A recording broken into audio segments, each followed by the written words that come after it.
Welcome to Spotlight. I'm Kevin Miller, and today I'll be speaking with Port Huron City Manager James Freed, and today's show is sponsored by the Women's Life Insurance Society.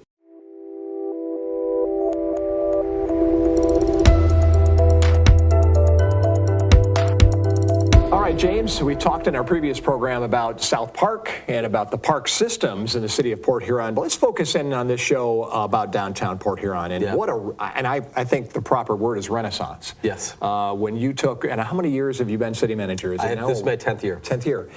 So in your 10 years, the renaissance in the city and the legacy that we'll all leave behind and what's happening downtown is nothing short of amazing to me. I still remember when I first became city manager, we were at that time at a budget crisis, then it was an unfunded liability crisis, and like in the midst of that challenge seemed insurmountable challenge of just operational challenge, I was walking out of a restaurant downtown, and I looked up, and it was one of the few restaurants downtown at the time, and I looked up, and above all the storefronts were just plywood, painted plywood.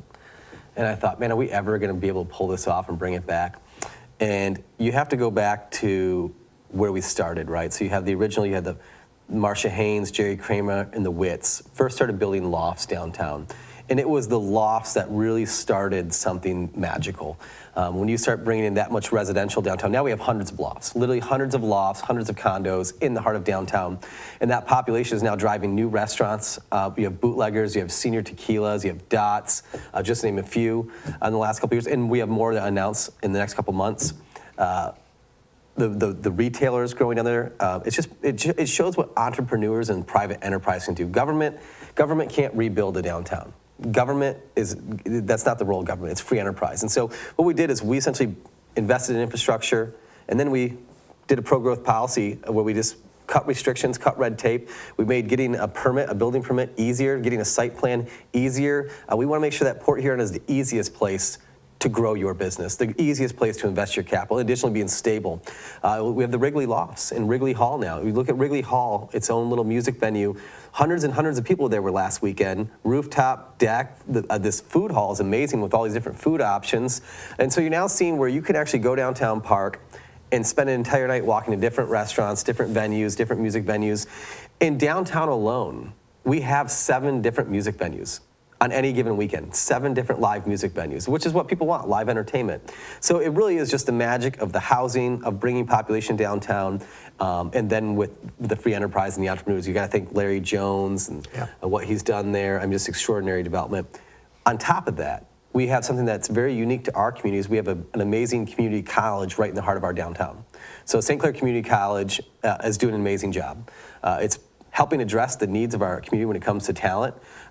McLaren CEO just spoke with him the other day. They hired 25 nurses from SC4's graduating class, quality nurses, which is what they needed. And so we're growing our own talent, which is what SC4 is doing, bringing the student housing downtown. You have now two student housing facilities in the heart of downtown. You have those kids are shopping downtown, those kids are working downtown, while also going to school. So it's kind of amazing to have that mix of vibrancy between the young generation, the older generation. We have the McMorran Plaza, $1.4 million development there with Casey's on the plaza, bringing people downtown. What has happened, though, is truly created a sense of place. And so for the community, you really need to fill the donut hole first. And that's the heart of the communities of downtown. Why do we focus on downtown? Because that's the donut hole. Everything gets built around it. So if you see what's happening in our downtown is now spreading to the neighborhoods.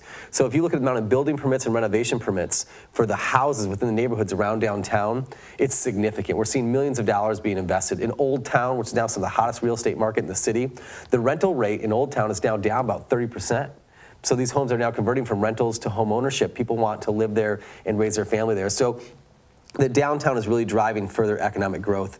But when we meet with companies to build a $100 million investment into the industrial park, they come down. We have to take the C-suite, which is all the CEOs and the CFOs and the operations guys, and we tour them through downtown. We said, we want to tell them, when you bring your engineers, when you bring your workforce to Port Huron, this is the kind of quality life they're going to have. This is the kind of places they can take their families. And so really what people are doing, they're choosing the place first and then choosing who's going to work there and what they're going to do. So we want to be the place of choice. The downtown, our quality housing, our quality parks are what's making that possible. And I think that's the reason why you've seen, if you actually look at it, we've done $438 million of new investment in this community within the last 5 years. And then you tackle that on, there's 1,700 new jobs in addition to the job openings that are already there. We can't fill the jobs we have. We went in 2014, we had historic unemployment, about 17%. Today, it's at historic low, 50-year low unemployment is at about 4.3%. The poverty rate in 2014 was 28%. Today, it's below 22%. Every single year for the last 8 years, our poverty rate has dropped. And the reason why that's significant is because we look at all these new developments, we look at all these job creations, we look at all the small successes that build up and all the large successes. But at the end of the day, those investments, those changes that you can see, they're bringing prosperity back to our families. They're bringing hope and opportunity to our families. And so this is a time of hope in our community. This is a time of prosperity and opportunity for those who want to come and build a better life. Move to Port Huron. We have a job for you. We have a wonderful community to raise your family in. And so that's the message we're spreading to the area, and that's why you're seeing our area grow. In 2019, we were #1 per capita for inbound college graduates. Meaning we beat Kent County out for more college graduates coming home. What's unique, though, is we don't have a single 4-year degree school here. They have 6, and we outbeat them. And it's because people want to come here and raise their families. It's the reason why I moved my family back to raise my 2 daughters here, because I know the opportunity and the potential for hope in the future they have here. Real quickly, future. Give us a real quick glimpse on what the future of downtown in Port Huron looks like. Equity, making sure that the opportunities we have now, the opportunities for a job, for prosperity, for truly sustainable growth within your family, we want to make sure that reaches every single person.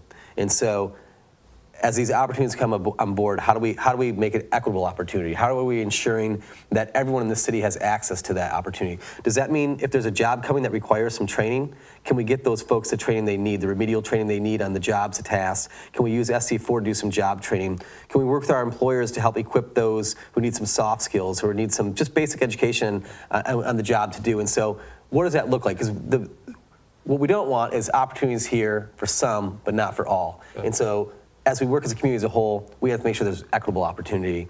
We're not talking about equitable outcomes. We'll all end in different places, but I want to make sure that every family, every mom, dad, and child has a chance at a bright future here. So we're going to work together to make sure that happens. James, always great talking with you. Thanks for having me. And thank you for joining us on Spotlight.